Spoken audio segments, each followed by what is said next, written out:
At 9:17 on the morning of January 22nd, 1943, Second Lieutenant John George crouched in the ruins of a Japanese bunker west of Point Cruz, watching a banyan tree 240 yards away through a scope his fellow officers had laughed at for 6 weeks.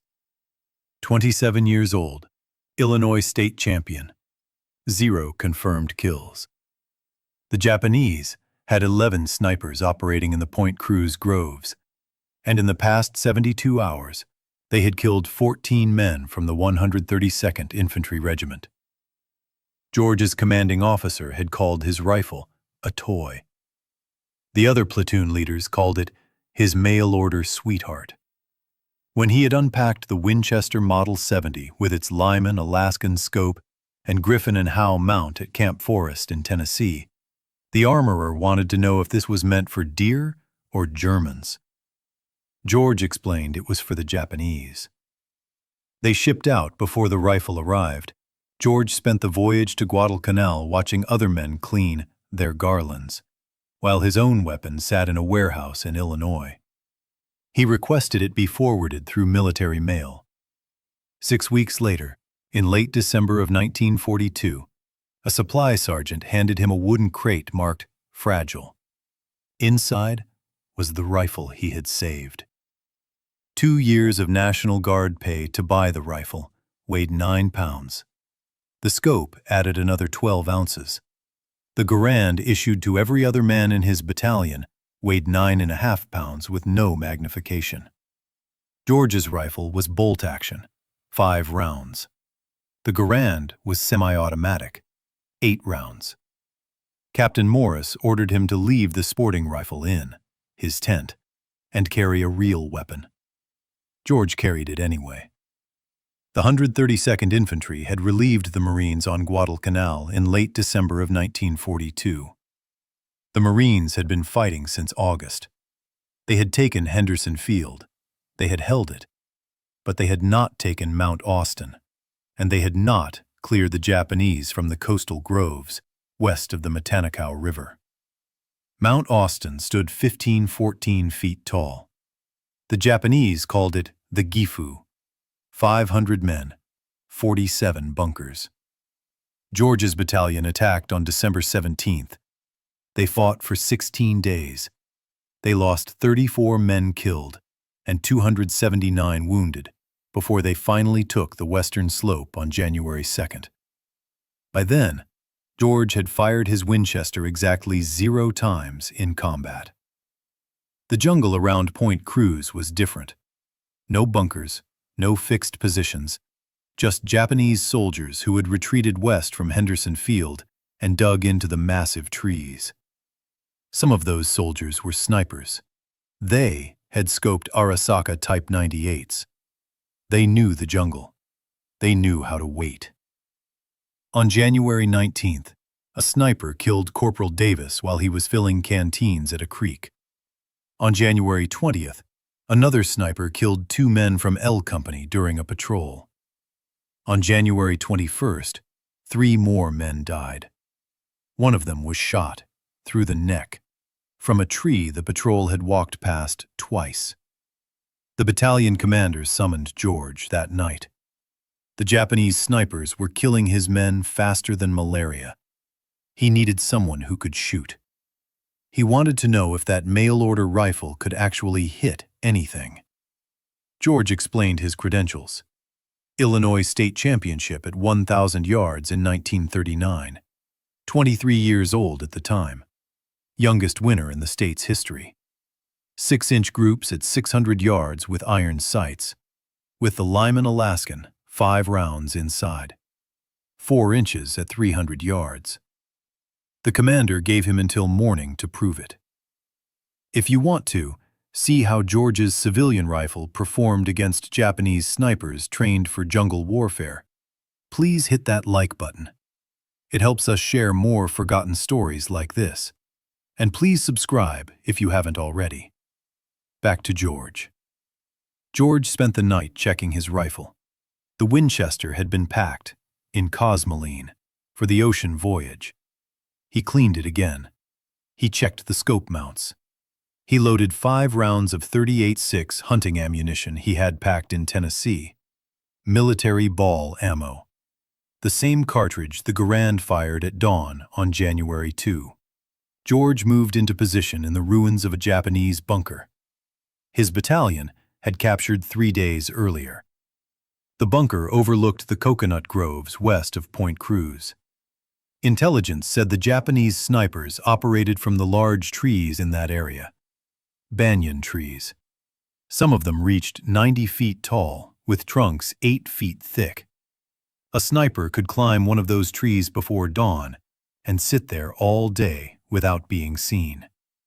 George had brought no spotter, no radio man, just his rifle and a canteen and 60 rounds of ammunition in stripper clips.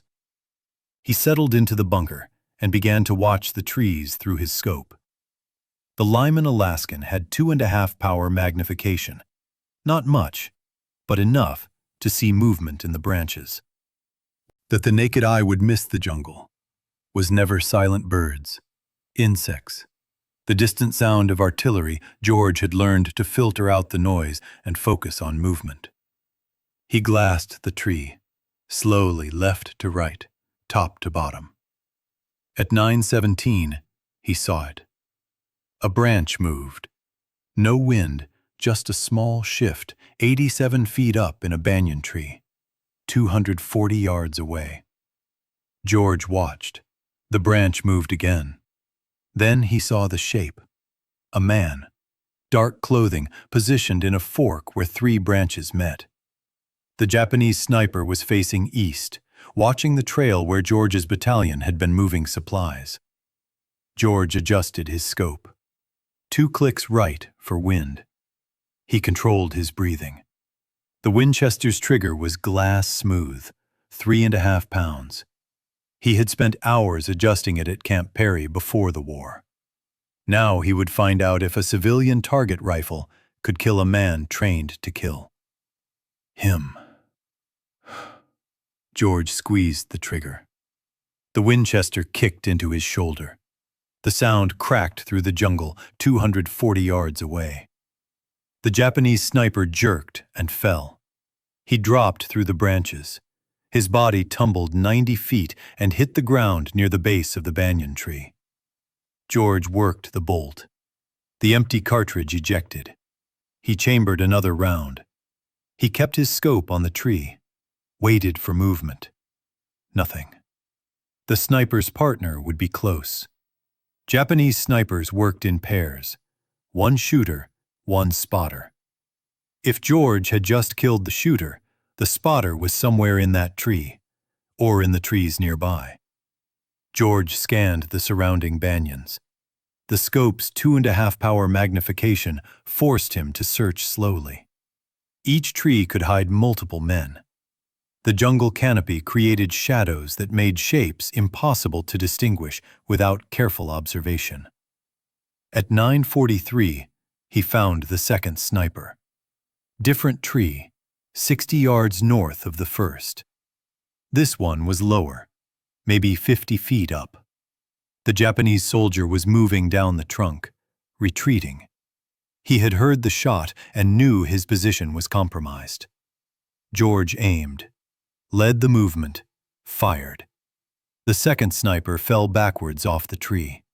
His rifle clattered through the branches ahead of him. Both hit the jungle floor within seconds of each other. 2 shots, 2 kills. George reloaded his Winchester from a stripper clip. His hands were steady.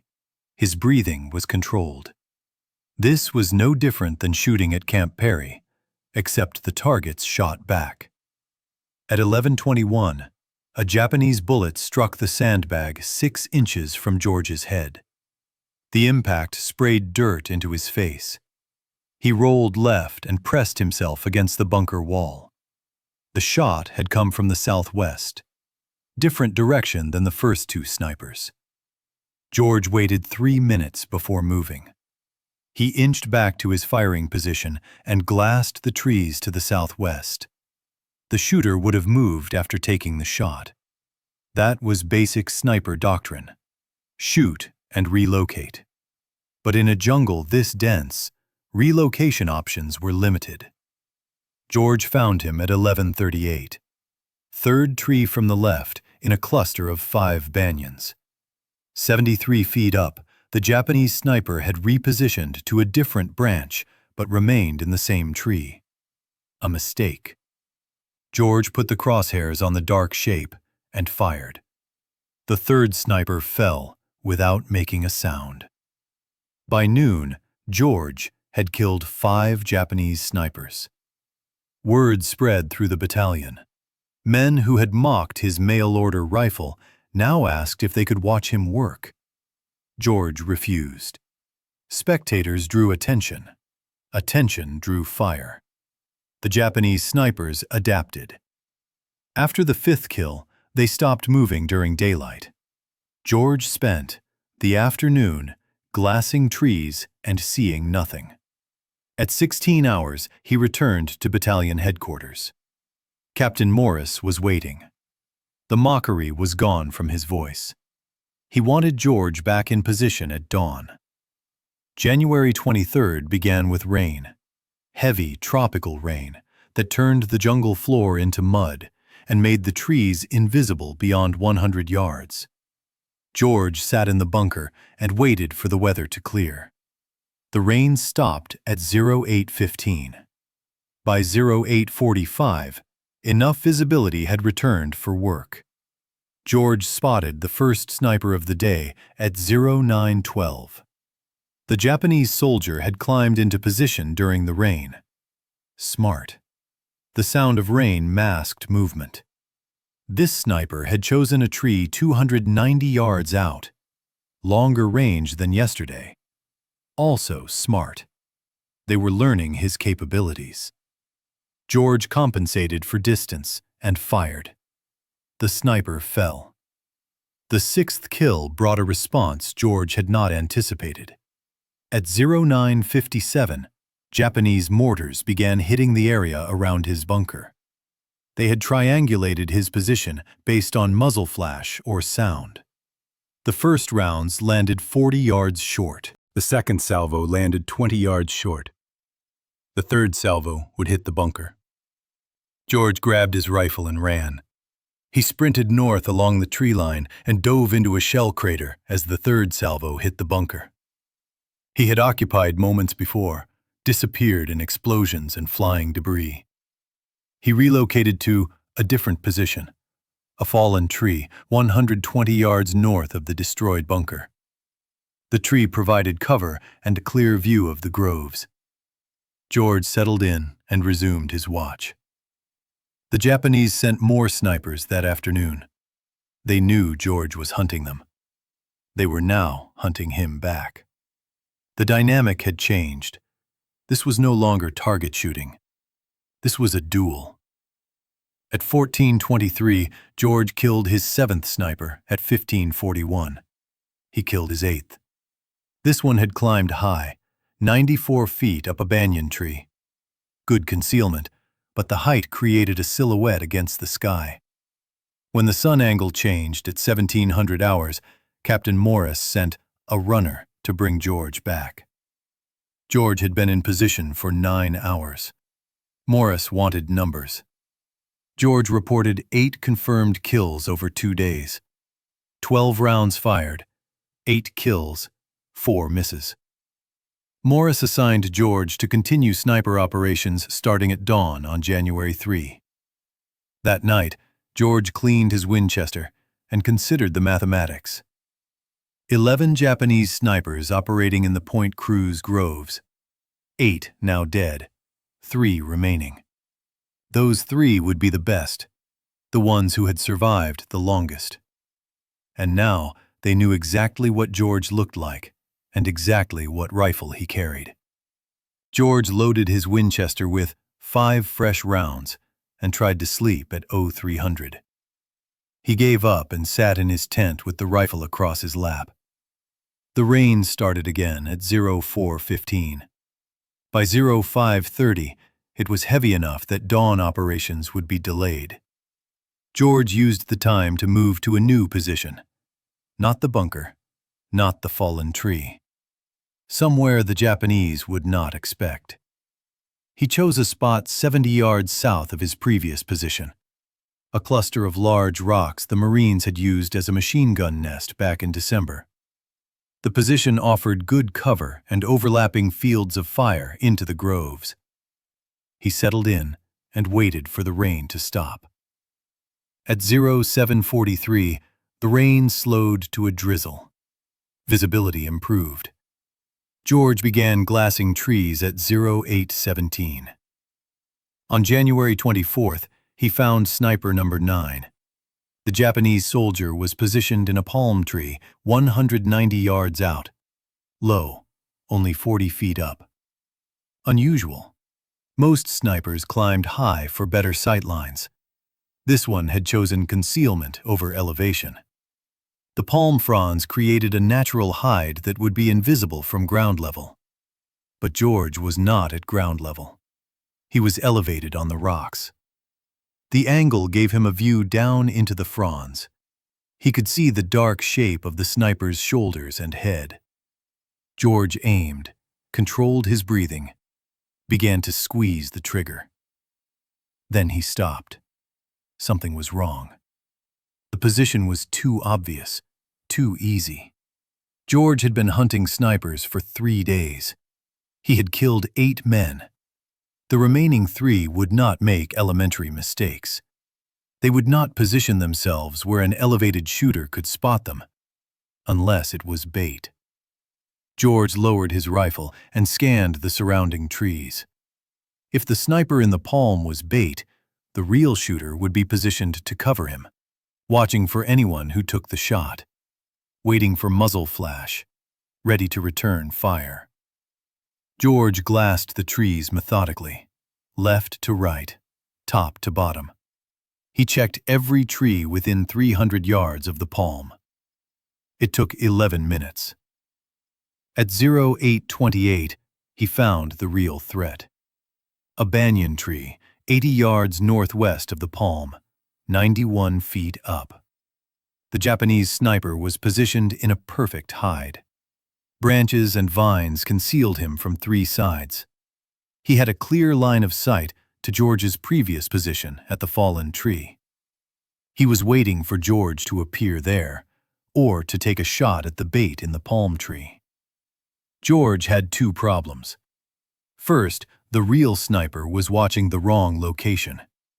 If George fired at him, the sound would reveal George's actual position. The sniper would relocate before George could work the bolt and chamber another round. Second, if George did nothing, the sniper would eventually realize George was not at the fallen tree and begin searching for him. George decided to use the bait against them. He aimed at the decoy sniper in the palm tree, adjusted for wind, fired. The decoy sniper jerked and fell from the palm. George immediately swung his rifle toward the banyan tree, 91 feet up. The real sniper would react to the shot. He would turn toward the sound. That turn would create movement. George saw it. A slight shift. The sniper was repositioning to face George's location. George put the crosshairs on the dark shape and fired before the sniper could fully turn.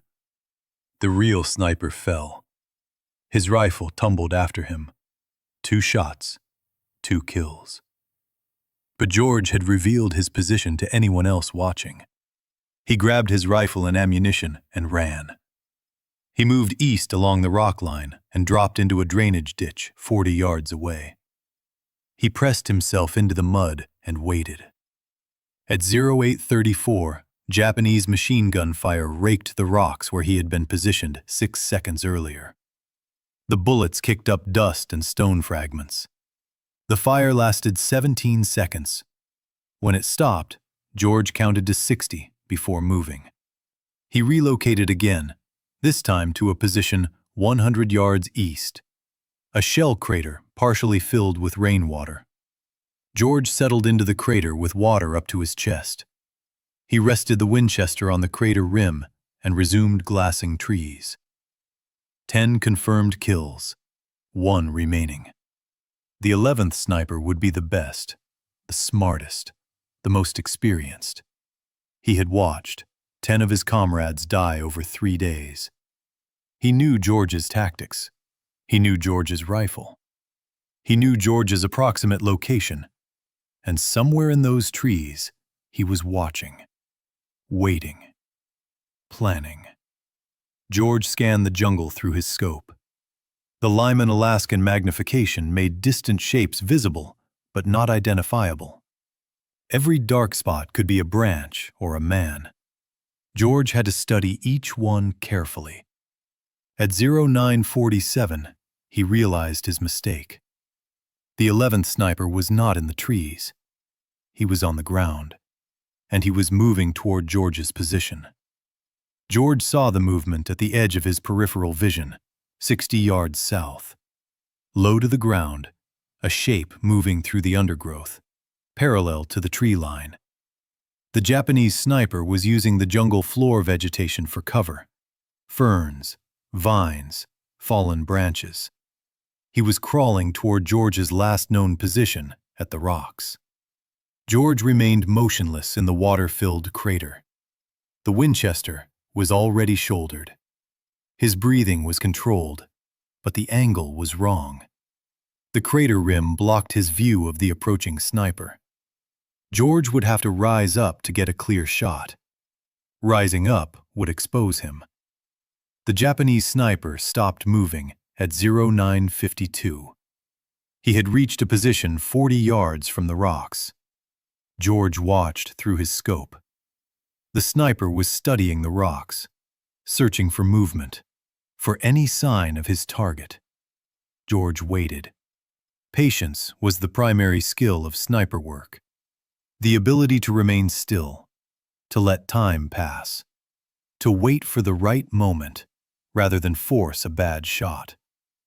At 0958, the Japanese sniper began moving again.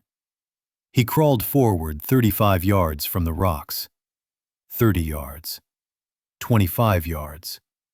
He was approaching from the south side, the side George had used when he evacuated under machine gun fire. George understood the tactic. The Japanese sniper had watched the machine gun attack. He knew George had moved east from the rocks.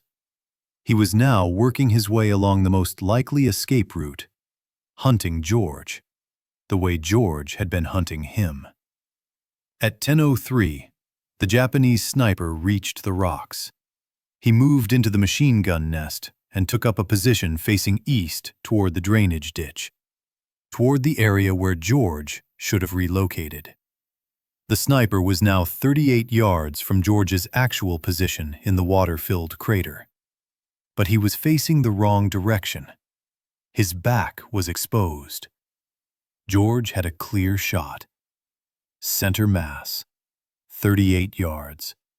An easy shot, even without a scope. But George hesitated. This sniper had survived 10 days of American operations in the Point Cruz groves. He had outlived 10 other snipers, men who had been killed because they made mistakes. This man would not make mistakes. The position in the rocks was too exposed, too vulnerable. No experienced sniper would remain there for more than a few seconds. This had to be another decoy, another bait position. George kept his scope on the sniper in the rocks, but expanded his awareness to the surrounding area. If this was bait, the real threat would be positioned to cover it somewhere with line of sight to anyone who took the shot. At 10:06, George found it.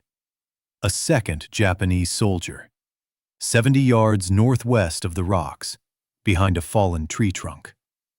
This soldier was not moving, not repositioning, just watching, waiting. His rifle was aimed toward the drainage ditch where George should have been hiding. 2 men, not 1. The 11th sniper had brought support. Or perhaps these were the final 2 snipers, numbers 10 and 11. Working together, George made his decision. He could not shoot both men before they reacted. The bolt-action Winchester required him to work the action between shots that gave them time to locate him and return fire. He needed a different approach.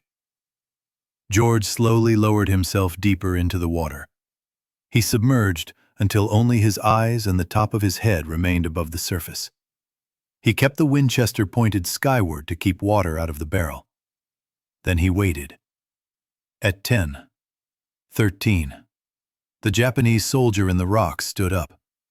He had spent 10 minutes watching the drainage ditch and seen nothing. He believed George had moved farther east. He turned and signaled to his partner behind the fallen tree. Both men began moving east, parallel to each other, 70 yards apart. They were executing a sweep, planning to flush George out or find his position. George remained in the water, motionless. The two Japanese soldiers moved past his breaker. They were now between George and the tree line. Their backs were exposed. George rose from the water, slowly, silently. He brought the Winchester to his shoulder. Water dripped from the barrel, from his uniform, from his face. He aimed at the closer soldier, the one who had been in the rocks, now 42 yards away. George fired. The soldier dropped. George worked the bolt, chambered another round, swung the rifle toward the second soldier behind the fallen tree. The man was turning, raising his rifle. George fired first. The second soldier fell. 11 shots fired over 3 days. 11 Japanese snipers dead. George had cleared the Point Cruz groves of the threat that had killed 14 Americans in 72 hours. But as George climbed out of the crater and retrieved his spent cartridges, he heard a sound that made him freeze. Voices. Japanese voices, coming from the tree line. Multiple men moving toward the fallen soldiers George had killed. The snipers. But the snipers had not been working alone. George dropped back into the crater. The water was cold, muddy. He submerged until only his eyes remained above the surface. The Winchester he held vertically to keep the barrel clear. The Japanese voices grew louder. At least 6 men, maybe more. They were moving toward the 2 dead snipers. George heard branches breaking, equipment rattling. These were not snipers. Infantry. A patrol or recovery team sent to collect the bodies. George counted seconds. The voices stopped at the location of the first body, 42 yards from his crater, close enough that he could hear them clearly, even without understanding the words. Then the voices moved to the second body. More conversation, urgent tones. At 10:28, the voices began moving again, not back toward the tree line, toward George's crater. They had found his tracks, boot prints in the mud, leading from the rocks to the crater. George had been careful about noise and movement. He had not been careful about tracks. George had 5 rounds in the Winchester. 6 Japanese soldiers at minimum. Poor odds for a bolt-action rifle. He considered his options. Stay hidden and hope they passed by, or fight. The voices grew closer. 30 yards. 25 yards. 20 yards. At 10:31, a Japanese soldier appeared at the crater rim. He was looking down directly at George. Their eyes met. George fired from the water. The soldier fell backward. George worked the bolt while still submerged, chambered another round, rose up. 2 more soldiers were at the crater rim. George fired, worked the bolt, fired again. Both soldiers dropped. 3 rounds left. George could hear shouting, more soldiers moving toward him.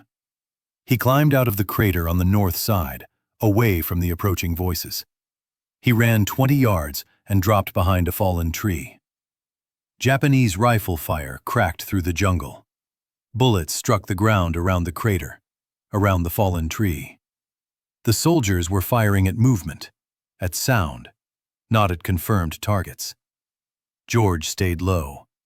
He glassed the area through a scope, saw movement. 2 soldiers advancing toward the crater, 50 yards out. George aimed at the lead soldier. Fired. The soldier dropped. The second soldier dove for cover. 2 rounds left. George heard more voices behind him. The Japanese were flanking. One group approaching from the south, another from the east. George was about to be surrounded. He made his decision. He could not win a firefight with a bolt-action rifle against multiple soldiers with semi-automatic weapons. He needed to break contact, move back toward American lines. George grabbed his rifle and ran north. He sprinted through the jungle undergrowth. Vines caught his boots, branches whipped his face. Japanese rifle fire followed him. Bullets snapped past, struck trees, kicked up dirt. George ran for 90 seconds before diving into another shell crater. This one was dry. He pressed himself against the crater wall and listened. The Japanese voices were distant now. They had not pursued. They were regrouping around their dead.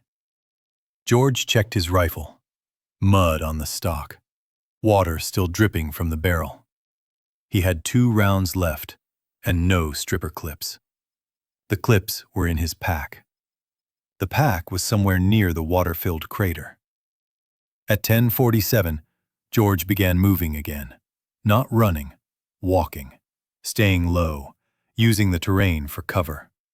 He moved northeast toward the American lines. The jungle was quiet. No voices, no movement. Just the sound of his own breathing and the distant rumble of artillery. At 11:13, George reached the American perimeter. A Marine sentry challenged him. George identified himself. The sentry led him through. George walked to battalion headquarters and reported to Captain Morris. Morris wanted a full debrief. George provided it. 11 Japanese snipers killed over 4 days. 12 rounds fired against the snipers. 11 hits. Then a firefight with infantry. 3 more kills. 5 total rounds in that engagement. Morris asked about ammunition status.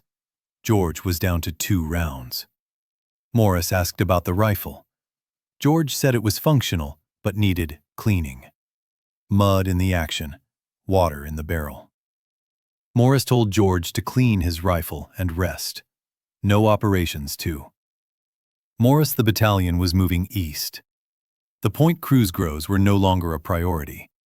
The Japanese were evacuating Guadalcanal. Intelligence suggested they would complete the withdrawal within 2 weeks. George returned to his tent. He field-stripped the Winchester and spent 2 hours cleaning every component. Cosmoline and gun oil, patches run through the barrel until they came out clean. He checked the scope mounts, adjusted the eye relief, loaded 5 fresh rounds. At 14 hours, word came down from division headquarters. The battalion commander wanted to see George. George walked to headquarters, wondering if Morris had filed a negative report. Unauthorized engagement, excessive ammunition expenditure, operating alone without support. Instead, he found Morris and 2 other officers waiting. One of them was Colonel Ferry, the regimental commander. Ferry had one question. Could George train other men to do what he had done? George said he could try, but it would require time, and rifles with optics, and men who could already shoot. Ferry said division had 14 Springfield rifles with U-Nerdle scopes, sniper rifles left behind by the Marines, and Ferry had 40 men in the regiment who had qualified as expert marksmen before deployment. Ferry wanted George to create a sniper section, train the men, develop tactics, clear any remaining Japanese snipers from American operational areas. George accepted, but he had one condition. He wanted to keep his Winchester. Ferry approved the request. George kept his Winchester Model 70. The 14 Springfield rifles with U-Nerdle scopes went to the man George would train. Training began on January 27th. George had 40 men assembled at a makeshift range 2 miles east of Henderson Field. The men were expert marksmen. On paper, they had qualified with iron sights at ranges up to 500 yards, but none of them had combat experience as snipers. None of them had killed a man from concealment. George started with the fundamentals: breathing control, trigger squeeze, reading wind. The Springfield rifles weighed 11 pounds, with the Unertally scopes heavier than the Grand, heavier than George's Winchester. The weight made the rifles stable, but tiring to hold for extended periods. George taught them to use any available support: rocks, logs, sandbags.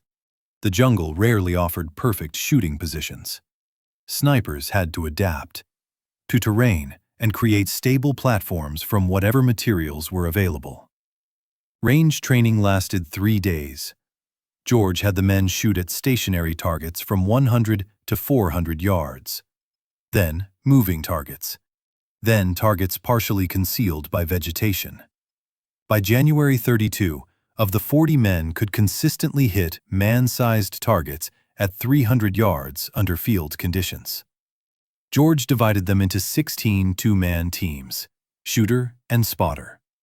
The spotter carried binoculars and a gerund. His job was to locate targets and provide security while the shooter engaged. After each kill, the roles could switch. This kept both men proficient and prevented the single point of failure that came from relying on one shooter. On February 1st, George took 4 teams into the field. Their mission was to clear Japanese positions west of the Guadalcanal River. Intelligence indicated small groups of Japanese soldiers were still operating in that area. Not snipers, just infantry. Stragglers who had not yet evacuated. The 4 teams moved into position at dawn. George paired with a spotter named Corporal Hayes. They set up on high ground, overlooking a trail the Japanese had been using for resupply. At 0720, a Japanese soldier appeared on the trail. Hayes confirmed the target through binoculars. George fired. The soldier dropped. George worked the bolt and scanned for additional targets. None appeared.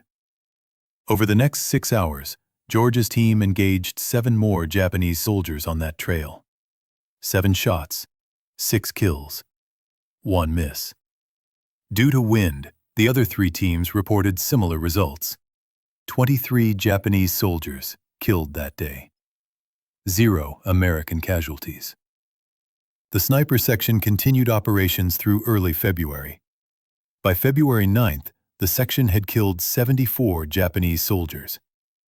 The number was conservative, only counted confirmed kills where the body could be observed. The Japanese evacuation accelerated during this period. Destroyers arrived at night to pick up troops from Cape Esperanza on the western tip of Guadalcanal. American forces pushed west to interdict the evacuation, but the Japanese fought effective rearguard actions. George's sniper section was tasked with eliminating Japanese soldiers covering the retreat routes. On February 7th, George was operating near the Tannenberg River when a Japanese rifleman shot him. The bullet struck George in the left shoulder. The impact spun him around and knocked him down. Hayes dragged George to cover and called for corpsmen. The wound was serious, but not fatal. The bullet had passed through muscle, without hitting bone or major blood vessels. George was evacuated to a field hospital near Henderson Field. Doctors cleaned the wound and sutured it closed. They told George he would recover, but needed rest. No combat operations for at least 3 weeks. George spent 2 weeks at the field hospital. During that time, the Japanese completed their evacuation of Guadalcanal. On February 2, American forces reached Cape Esperanza and found it empty. The campaign was over. George's sniper section had operated for 12 days, 74 confirmed kills, 0 friendly casualties. During sniper operations, the section was officially recognized by division headquarters. Colonel Ferry recommended George for a Bronze Star, but George's war was not finished. While he recovered at the field hospital, orders came down from Pacific Command. The Army needed experienced combat officers for a new mission, something in Burma, something classified. George volunteered. By March, George was on a transport ship heading west across the Pacific. His Winchester Model 70 was packed in a waterproof case in the cargo hold. The Lyman Alaskan scope was wrapped in oilcloth. George did not know the details of the Burma mission. He only knew it involved jungle warfare, long-range patrols, operations behind Japanese lines, the kind of mission where a man with a rifle that could hit targets at 600 yards might prove useful. The transport reached India on April 3rd. George and 200 other officers were briefed on their assignment. They would join a new unit, 3,000 men total. The unit had no official designation yet. The men called themselves something else. They called themselves Merrill's Marauders. The 5,307 Composite Unit was officially designated on May 28, 1943. But the men had been training since April. Long-range penetration tactics, jungle survival operations, without supply lines. The unit was modeled after British Brigadier Orden Gates' Chindits, small mobile forces that could operate deep behind enemy lines for extended periods.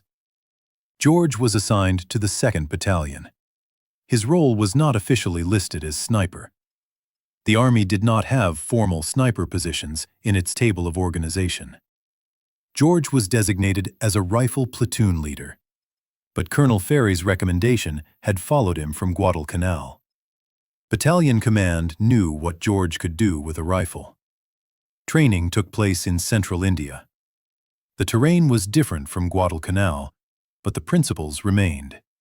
The heat, humidity, dense vegetation, limited visibility. The Burma jungle would be worse, steeper terrain, heavier rainfall, and an enemy that knew the ground better than any American force. George modified his equipment for the Burma mission. The Winchester Model 70 had performed well on Guadalcanal, but that had been short-range operations with regular resupply. Burma would involve patrols lasting weeks, hundreds of miles through jungle. Every ounce of weight mattered. George removed the Lyman Alaskan scope and replaced it with a lighter Weaver 330. The Weaver had the same 2.5 power magnification, but weighed 8 ounces less. He also replaced the wooden stock with a lighter synthetic version. The modifications reduced the rifle's weight from 9 pounds 12 ounces to 8 pounds 14 ounces. Not much, but over a 2-week patrol carrying 60 pounds of equipment, every ounce mattered. The Marauders entered Burma in February of 1944. Their mission was to advance through northern Burma and capture the mid-Korean airfield. The airfield was critical for Allied supply routes into China. Japanese forces controlled the area with approximately 4,000 troops. The Marauders would approach overland through terrain the Japanese considered impassable for large forces. Mountains, rivers, dense jungle, no roads, limited trails. The force would carry all supplies on their backs or with pack mules. No motorized transport, no artillery support, just rifles and mortars, and the ability to move fast through impossible terrain. George's battalion began the march on February the 1st. Week covered 83 miles through mountainous jungle. Men collapsed from exhaustion. Malaria cases increased daily. The pack mules struggled with the terrain. Several had to be shot when they broke legs on steep descents. By March, the battalion had covered 217 miles. They had engaged Japanese forces 12 times. Small skirmishes, ambushes, quick firefights followed by rapid withdrawal. The Marauders were not meant to hold ground. They were meant to move, to harass, to cut supply lines, and create chaos behind Japanese positions. George used his Winchester 3 times during the march. Once at 412 yards against a Japanese officer directing troops at a river crossing. Once at 380 yards against a machine gun position. Once at 290 yards against a sniper who had pinned down a marauder patrol. 3 shots, 3 kills. George never fired more than once per engagement. The Winchester's report was distinctive, different from the Garand's sharp crack, 1 shot, announced his presence. A second shot would give the Japanese time to locate him.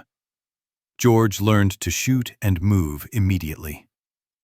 The march to Mit Kiana took 3 months. By late May, the marauders had covered over 700 miles.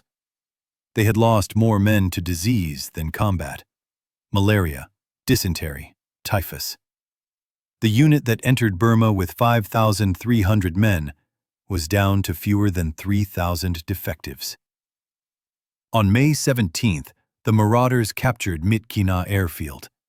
The operation was a success, but the cost had been severe. The unit was combat ineffective. Too many casualties, too many sick, too much time in the jungle without rest or proper medical care. George survived the Burma campaign. His Winchester survived. But the rifle that had proven so effective on Guadalcanal had been used only 7 times in 3 months of operations. Marauders rarely engaged in the kind of long-range precision shooting that required a scoped rifle. Most combat was close range, ambushes at 50 yards or less, firefights in dense vegetation where you could barely see 30 feet. George realized something during those 3 months in Burma. The Winchester Model 70 was an excellent rifle, perhaps the best bolt-action sporting rifle ever made. But modern warfare was changing. Semi-automatic rifles like the Guerrilla were becoming standard. The next war would require different weapons, different tactics. But there would be no next war for George. Not immediately. By June of 1944, he was evacuated from Burma with the rest of the marauders. The unit was disbanded. George was reassigned to training duties in the United States. He never fired his Winchester in combat again. George returned to the United States in July of 1944. The Army promoted him to captain and assigned him to Fort Benning, Georgia. His job was training infantry officers in marksmanship and small unit tactics. He taught the lessons he had learned on Guadalcanal and in Burma: how to move through jungle terrain, how to identify and engage targets at distance, how to operate independently without supply lines. He kept his Winchester Model 70. The rifle had traveled from Illinois to Tennessee to Guadalcanal to India to Burma to Georgia. It had killed at least 14 enemy soldiers in confirmed engagements, probably more. George had stopped counting after Burma. The rifle sat in a footlocker in his quarters at Fort Benning. George rarely looked at it. The war had changed. The Pacific Islands were being retaken one by one. American forces were advancing through France and into Germany. The need for individual marksmen with privately owned rifles was fading. The military was standardizing mass production interchangeable parts, soldiers with identical equipment and identical training. George understood the necessity modern warfare required industrial scale, but something was being lost. The individual skill, the craftsman approach to soldiering. The idea that a man with the right rifle and the right training could change the outcome of a battle. George was discharged from the Army in January of 1947. Lieutenant Colonel, 2 Bronze Stars, 1 Purple Heart, Combat Infantry Badge. He returned to Illinois and enrolled at Princeton University on the GI Bill. He studied politics, graduated with highest honors in 1950.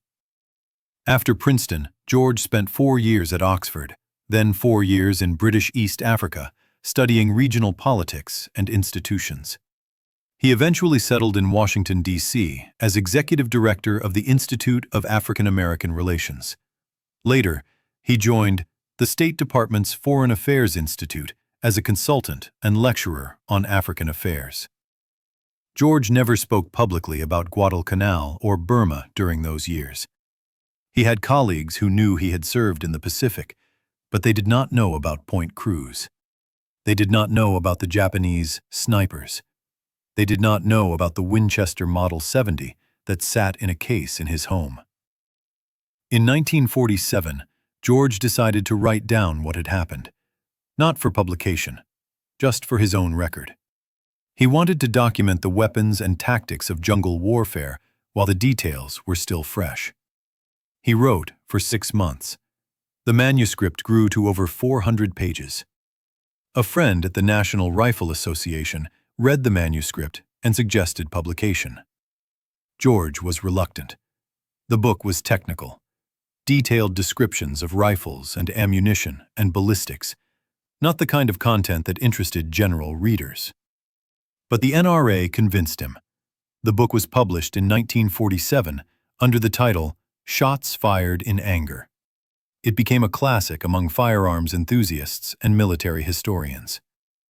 The book described George's experiences on Guadalcanal and Burma with clinical precision.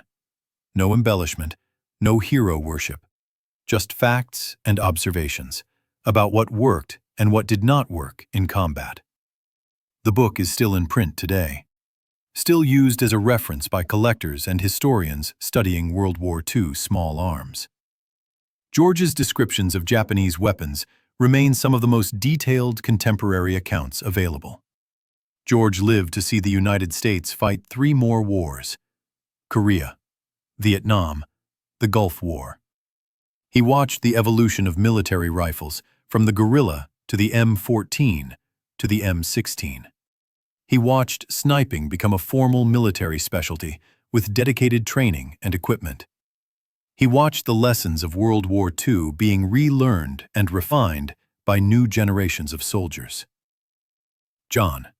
George died on January 3, 2009. He was 90 years old.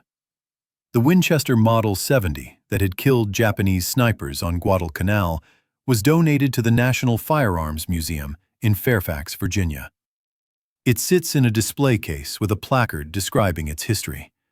Most visitors walk past without stopping. It looks like any other vintage hunting rifle, but it is not. It is the rifle that proved a state champion marksman with a mail-order scope could outshoot professionally trained military snipers. The rifle that cleared the Point Cruz groves in 4 days, when an entire battalion could not do it in 2 weeks. The rifle that changed how the American military thought about individual marksmanship and modern warfare. If this story moved you the way it moved us, do me a favor. Hit that like button. Every single like tells YouTube to show this story to more people. Hit subscribe and turn on notifications.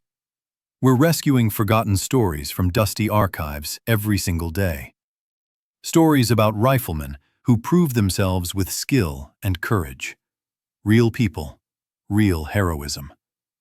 Drop a comment right now and tell us where you're watching from. Are you watching from the United States, United Kingdom, Canada, Australia? Our community stretches across the entire world. You're not just a viewer, you're part of keeping these memories alive. Tell us your location.